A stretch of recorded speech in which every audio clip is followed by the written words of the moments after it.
ರಾಜ್ಯ ರಾಜಕೀಯದಲ್ಲಿ ದಿಢೀರ್ ಬೆಳವಣಿಗೆಯಾಗಿದೆ. ಸಿಎಂ ಸಿದ್ದರಾಮಯ್ಯನವರ ಅತ್ಯಾಪ್ತ ಕೆಎನ್ ರಾಜಣ್ಣರನ್ನ ಸಚಿವ ಸ್ಥಾನದಿಂದ ವಜಾಗೊಳಿಸಲಾಗಿದೆ. ಹೈಕಮಾಂಡ್ ಸೂಚನೆ ನೀಡಿದ ಹಿನ್ನೆಲೆ ರಾಜಣ್ಣರನ್ನ ಕ್ಯಾಬಿನೆಟ್ನಿಂದ ವಜಾ ಮಾಡಿದ್ದಾರೆ ಎನ್ನಲಾಗಿದೆ. ಸಿಎಂ ಸಿದ್ದರಾಮಯ್ಯಗೂ ಕರೆ ಮಾಡಿದ್ದ ಹೈಕಮಾಂಡ್ ನಾಯಕರು ನಿನ್ನೆ ಸಂಜೆ 6 ಗಂಟೆಯೊಳಗೆ ರಾಜೀನಾಮೆ ಪಡೆಯುವಂತೆ ಸೂಚಿಸಿದ್ರು. ಇನ್ನು ರಾಜೀನಾಮೆ ನೀಡದಿದ್ರೆ ಉಚ್ಚಾಟನೆಗೆ ಹೈಕಮಾಂಡ್ ನಿರ್ಧರಿಸಿತ್ತು. ಹೀಗಾಗಿ ಸಿಎಂ ಕೂಡ ರಾಜೀನಾಮೆ ಅಂಗೀಕರಿಸಿ ರಾಜ್ಯಪಾಲರಿಗೆ ರವಾನಿಸಿದ್ರು. ರಾಜೀನಾಮೆ ಪ್ರತಿಯನ್ನ ರಾಹುಲ್ ಗಾಂಧಿ ಕಚೇರಿಗೂ ಕಳುಹಿಸಿದ್ರು.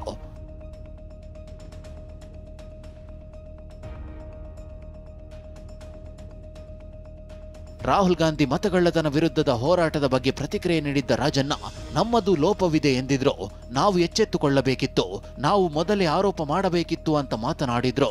ಇದೇ ಹೇಳಿಕೆ ರಾಜಣ್ಣ ರಾಜೀನಾಮೆಗೆ ಕಾರಣವಾಯಿತು ಎನ್ನಲಾಗ್ತಿದೆ. ಬಟ್ ಇದರಲ್ಲಿ ನಮ್ಮದು ಲೋಪ ಇದೆ ಇಲ್ಲ ಅಂತ ನಾನು ಹೇಳೋದಿಲ್ಲ. ಪಾರ್ಲಿಮೆಂಟ್ ಎಲೆಕ್ಷನ್ನಲ್ಲಿ ನಮ್ಮದೇ ಸರ್ಕಾರ ಇದ್ದಿದ್ದು. ಆ ಸಂಬಂಧದಲ್ಲಿ ಅಧಿಕಾರಿಗಳು ಯಾರು ಲೋಪ ಮಾಡಿದ್ದಾರೆ ಅದನ್ನು ನಾವು ಅವ್ರ ಮೇಲೆ ಕ್ರಮ ತಗೋಬೇಕಾಗಿತ್ತು. ಅದನ್ನು ಇವಾಗ ನಾವು ಹೇಳೋದನ್ನು ನಾವು ಮುಂಚೆ ಹೇಳಿದರೆ ಇನ್ನೂ ಭಾಳ ಅನುಕೂಲ ಇರ್ತಾ ಇತ್ತು. ನಮ್ಮಲ್ಲೂ ಲೋಪ ಆಗಿದೆ.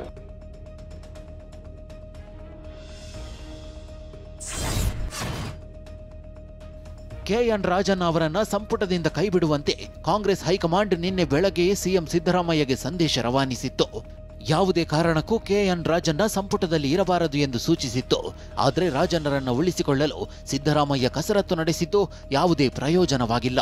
ರಾಜಣ್ಣ ಪರ ಸಿದ್ದರಾಮಯ್ಯ ಏನೇ ಹೇಳಿದ್ರೂ ಅದನ್ನು ಹೈಕಮಾಂಡ್ ಕೇಳಿಸಿಕೊಳ್ಳಲು ತಯಾರಿರಲಿಲ್ಲ. ಇನ್ನು ಆಪ್ತನ ವಿರುದ್ಧ ವಜಾ ಕ್ರಮ ಕೈಗೊಳ್ಳುವುದಕ್ಕಿಂತ ರಾಜೀನಾಮೆ ಲೇಸು ಎಂದು ಸಿದ್ದರಾಮಯ್ಯ ನಿರ್ಧರಿಸಿದ್ರು. ರಾಜಣ್ಣ ರಾಜೀನಾಮೆಯನ್ನ ರಾಹುಲ್ ಗಾಂಧಿ ಕಚೇರಿಗೆ ಕಳುಹಿಸಿದ್ರು. ಆದರೆ ಇದನ್ನು ಒಪ್ಪದ ಹೈಕಮಾಂಡ್ ರಾಜೀನಾಮೆ ಬೇಡ, ವಜಾ ಆದೇಶ ನೀಡಬೇಕು ಎಂದು ಸೂಚಿಸಿತ್ತು. ಅಲ್ಲದೆ ರಾಜಣ್ಣರನ್ನ ಪಕ್ಷದಿಂದ ಉಚ್ಚಾಟನೆಗೂ ಪ್ಲಾನ್ ಮಾಡಿತ್ತು. ರಾಜೀನಾಮೆ ಅಂಗೀಕಾರವಾದ್ರೆ ಅದು ರಾಜಣ್ಣ ಸ್ವಂತ ನಿರ್ಣಯ ಎಂಬಂತೆ ಸಂದೇಶ ಹೋಗುತ್ತೆ.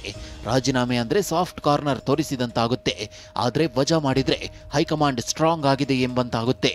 ಸಂಪುಟದಿಂದ ವಜಾ ಮಾಡುವ ಮೂಲಕ ಇದೊಂದು ಶಿಕ್ಷೆ ಎಂಬ ಸಂದೇಶ ಕೊಟ್ಟಂತಾಗುತ್ತೆ ಎಂಬ ನಿರ್ಧಾರಕ್ಕೆ ಹೈಕಮಾಂಡ್ ಬಂದಿತ್ತು ಎನ್ನಲಾಗಿದೆ.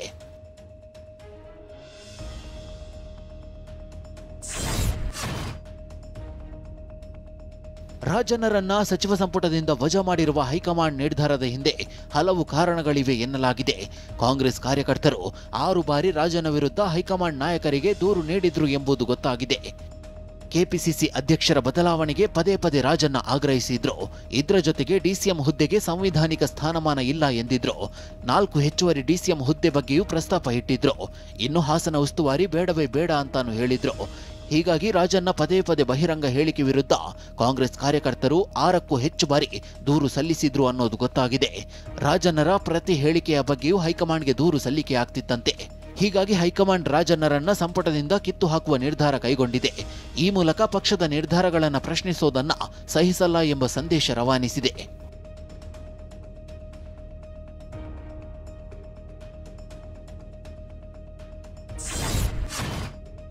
ಸಚಿವ ಸ್ಥಾನದಿಂದ ತಮ್ಮನ್ನ ವಜಾ ಮಾಡಿರುವುದರ ಹಿಂದೆ ಒಂದು ದೊಡ್ಡ ಷಡ್ಯಂತ್ರವಿದೆ, ಪಿತೂರಿ ಇದೆ ಎಂದು ರಾಜಣ್ಣ ಅಸಮಾಧಾನ ಹೊರಹಾಕಿದ್ದಾರೆ. ರಾಜೀನಾಮೆ ಅಂಗೀಕಾರ ಬಳಿಕ ಮುಖ್ಯಮಂತ್ರಿಗಳ ನಿವಾಸ ಕಾವೇರಿಯಲ್ಲಿ ನಿನ್ನೆ ಮಾತನಾಡಿದ ರಾಜಣ್ಣ, ನನ್ನ ವಿರುದ್ಧ ಯಾರ್ಯಾರು ಏನೇನು ಮಾಡಿದ್ದಾರೆ ಎಲ್ಲವನ್ನ ಕಾಲ ಬಂದಾಗ ಹೇಳ್ತೇನೆ ಎಂದಿದ್ದಾರೆ. ಮಾಜಿ ಸಚಿವ ಎಂದು ಕರೆಸಿಕೊಳ್ಳಲು ಸಂತಸವಾಗುತ್ತಿದೆ. ಹೈಕಮಾಂಡ್ ತೀರ್ಮಾನವನ್ನ ನಾನು ಪ್ರಶ್ನಿಸಲ್ಲ ಎಂದಿದ್ದಾರೆ. ದೆಹಲಿಗೆ ಹೋಗಿ ಪಕ್ಷದ ವರಿಷ್ಠರನ್ನ ಭೇಟಿ ಮಾಡ್ತೇನೆ ಎಂದಿದ್ದಾರೆ. ಆದರೆ ಇದರ ಹಿಂದೆ ಒಂದು ದೊಡ್ಡ ಷಡ್ಯಂತ್ರ, ಪಿತೂರಿ ಎಲ್ಲ ಇದೆ. ಈ ಪಿತೂರಿ ಷಡ್ಯಂತ್ರ ಯಾರು ಮಾಡಿದ್ದಾರೆ, ಏನು ಮಾಡಿದ್ದಾರೆ, ಏನೇನು ನಡೆದಿದೆ, ಎಲ್ಲೆಲ್ಲಿ ಯಾವ ಮುಖಂಡಗಳ ಜೊತೆ ಏನೇನು ನಡೆದಿದ್ದಾವೆ ಅವೆಲ್ಲವನ್ನು ಕೂಡ ಕಾಲ ಬಂದಾಗ ನಾನು ತಿಳಿಸ್ತೇನೆ.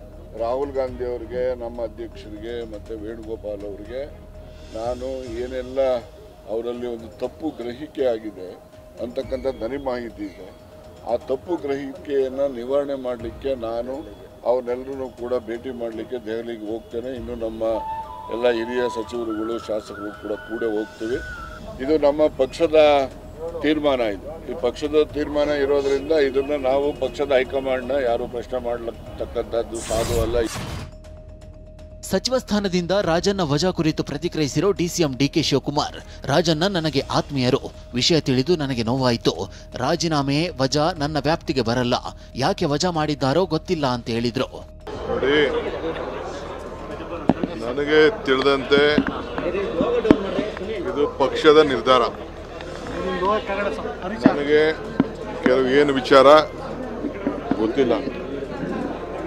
ಸೊ ನಾನು ಚೀಫ್ ಮಿನಿಸ್ಟರ್ ಹತ್ರ ಕೇಳಿದೆ, ಅವ್ರಿಗೆ ಬಂದ ಮಾಹಿತಿಯನ್ನು ತಿಳಿಸಿದ್ದಾರೆ. ಯಾಕೆಂದರೆ ನನಗೆ ಶಾಸಕರು ಮಂತ್ರಿಗಳು ನನ್ನ ವ್ಯಾಪ್ತಿಗೆ ಬರುವುದಿಲ್ಲ.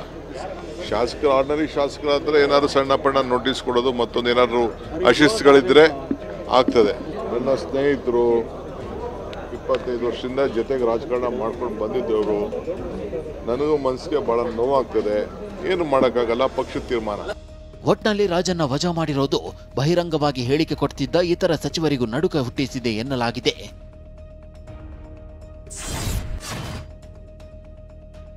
ಧರ್ಮಸ್ಥಳದಲ್ಲಿ ಅಸ್ಥಿಪಂಜರಗಳಿಗಾಗಿ ಎಸ್ಐಟಿ ನಡೆಸುತ್ತಿರುವ ಶೋಧ ಮತ್ತಷ್ಟು ತೀವ್ರಗೊಂಡಿದೆ. ಇಷ್ಟು ದಿನ ಗುಂಡಿಯಾಗಿದ್ದು ಅಸ್ಥಿಪಂಜರಗಳಿಗಾಗಿ ಹುಡುಕಾಡ್ತಾ ಇದ್ದ ಎಸ್ಐಟಿ ಟೀಮ್ ಇದೀಗ ಡ್ರೋನ್ ಮೌಂಟೆಡ್ ಜಿಪಿಆರ್ ತಂತ್ರಜ್ಞಾನ ಬಳಸಿ ಅಸ್ಥಿಪಂಜರ ಪತ್ತೆಗೆ ಮುಂದಾಗಿದೆ. ಇನ್ನು ರಾಷ್ಟ್ರೀಯ ಮಾನವ ಹಕ್ಕುಗಳ ಆಯೋಗ ಸಹ ಧರ್ಮಸ್ಥಳದಲ್ಲಿ ತನಿಖೆಗೆ ಮುಂದಾಗಿದೆ. ಪಾಯಿಂಟ್ ನಂಬರ್ 16 ಸೇರಿದಂತೆ ಧರ್ಮಸ್ಥಳದ ಸುತ್ತಮುತ್ತ ರೌಂಡ್ಸ್ ಹಾಕಿದ ಎನ್ಎಚ್ಆರ್ಸಿ ತಂಡ ಮಾಹಿತಿ ಕಲೆ ಹಾಕ್ತಿದೆ.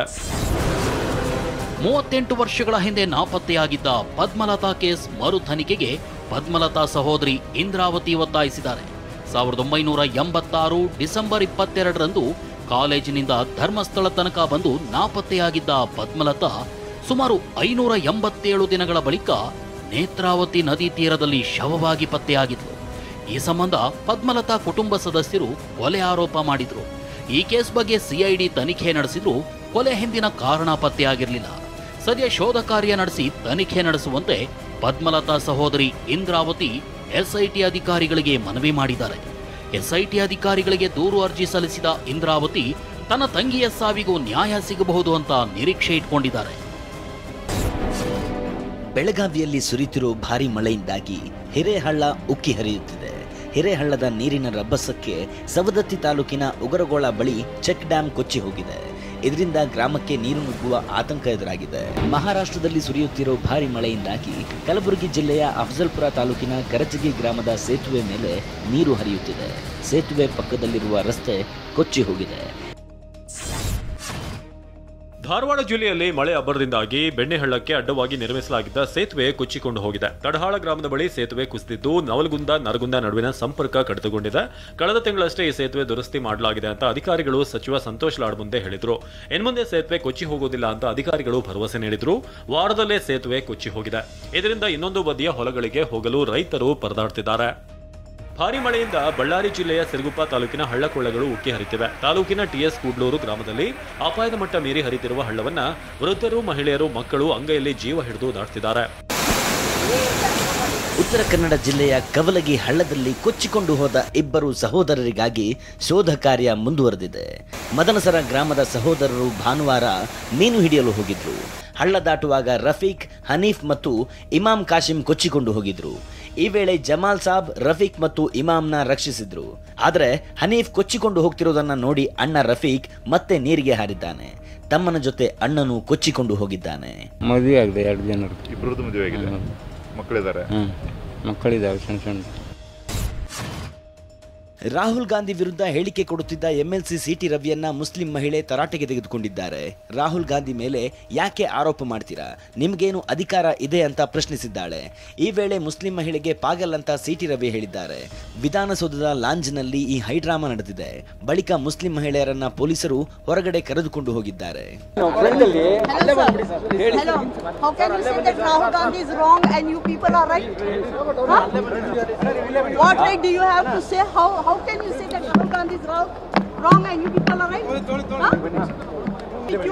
पागल लोगों को पागल तुम लोग हो.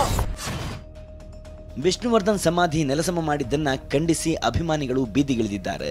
ರಾಜ್ಯ ಸರ್ಕಾರ ಹಾಗೂ ಫಿಲ್ಮ್ ಚೇಂಬರ್ ವಿರುದ್ಧ ಪ್ರತಿಭಟನೆ ನಡೆಸಿದ್ದಾರೆ.